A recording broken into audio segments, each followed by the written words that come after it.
وما انفقتم من نفقۃ او نذرتم من نذر فإن اللہ یعلمہ،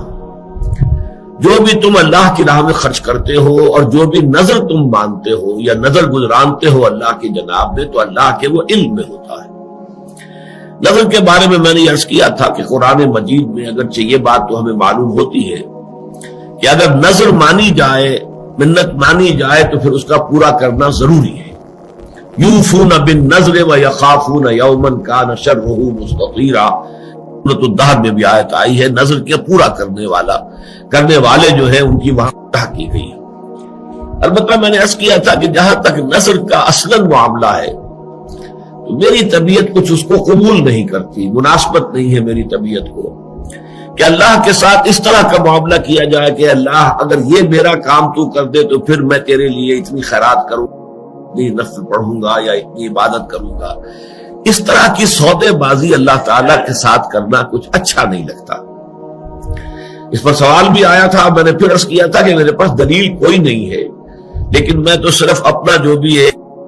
ایک احساس ہے وہ میں نے آپ کے سامنے رکھ دیا ہے، لیکن میں اس کی حرمت کا کوئی اعلان نہیں کر رہا کہ نظر ماننا حرام ہے یا غلط ہے یا مکروہ تحریمی ہے، نہیں، لیکن یہ کہ بس میری طبیعت اسے قبول نہیں کرتی۔ اس اجتماع میں جو حضرات موجود تھے ان میں سے ہمارے ایک عزیز نے پھر مجھے حدیث نبوی جو ہے وہ پہنچا دی، جس سے کہ میرے اس خیال اور احساس کی پوری تائید ہو گئی۔ یہ حدیث قدسی ہے، یہ میں اب آپ کو پڑھ کر سنا رہا ہوں۔ یہ حدیث قدسی جو ہے احمد ابن حنبل رحمہ اللہ کے مسند میں موجود ہے، اس کے علاوہ بخاری شریف میں بھی موجود ہے، حضرت ابو ہریرہ سے بھی، حضرت عبداللہ ابن عمر سے بھی۔ لیکن بخاری میں جو یہ دو مقامات پر آئی ہے اس میں یہ صراحت نہیں ہے کہ یہ حدیث قدسی ہے، بلکہ یہ کہ نبی کی حدیث، نبی اکرم صلی اللہ علیہ وسلم کے قول کی حیثیت سے اس کو بیان کیا گیا ہے، جبکہ یہ حضرت ابو ہریرہ ہی سے،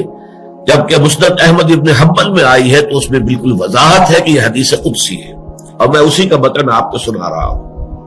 عن ابی ہریرہ رضی اللہ عنہ عن النبی صلی اللہ علیہ وسلم قال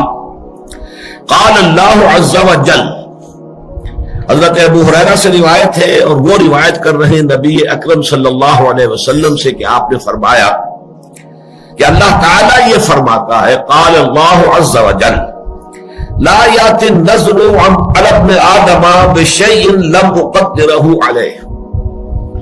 نظر ماننے کی وجہ سے ابن آدم کو کوئی ایسی شے نہیں ملتی جو میں نے پہلے سے اس کے لیے مقدر نہ کر دی،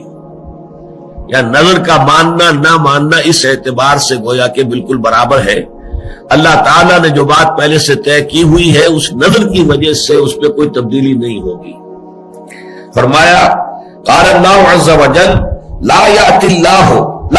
النذر علی ابن آدم بشیء لم اقدرہ علیہ ولکنہ شیء استخرج بہ من البخیل یؤتینی علیہ ما لا یؤتینی علی البخل، لیکن یہ ایک ایسی شکل ہے نظر کی کہ جس کے ذریعے سے میں بخیل کے مال میں سے کچھ نکلوا لیتا ہوں۔ اگر یہ بخل جو ہے اس کے اوپر مسلط رہے اور وہ نظر نہ مانے تو وہ مال نہیں نکالے گا، وہ نہیں صدقہ و خیرات۔ نظر کے حوالے سے کم یہ کہ کچھ غرباء کا، کسی مساکین کا کوئی فائدہ ہو جاتا ہے، بھئی یہ فائدہ ہے، باقی جہاں تک میری تقدیر ہے، میرا فیصلہ ہے، وہ اپنی جگہ برقرار رہتا ہے۔ تو اس سے بہرحال میرا احساس تھا، اور اس پر میں نے اللہ کا شکر ادا کیا کہ وہ احساس جو ہے وہ بہرحال بنا تو قرآن اور سنت کے مطالعے سے ہے، مجموعی مطالعے سے جو ایک ذہن اور مزاج بنا ہے، اس میں بعض چیزیں واقعہ یہ ہے کہ فٹ نہیں بیٹھتی، اور پھر یہ کہ جب ان کی تائید مل جاتی ہے کسی آیت قرآنی سے یا کسی صحیح حدیث سے تو پھر یقیناً خوشی ہوتی ہے۔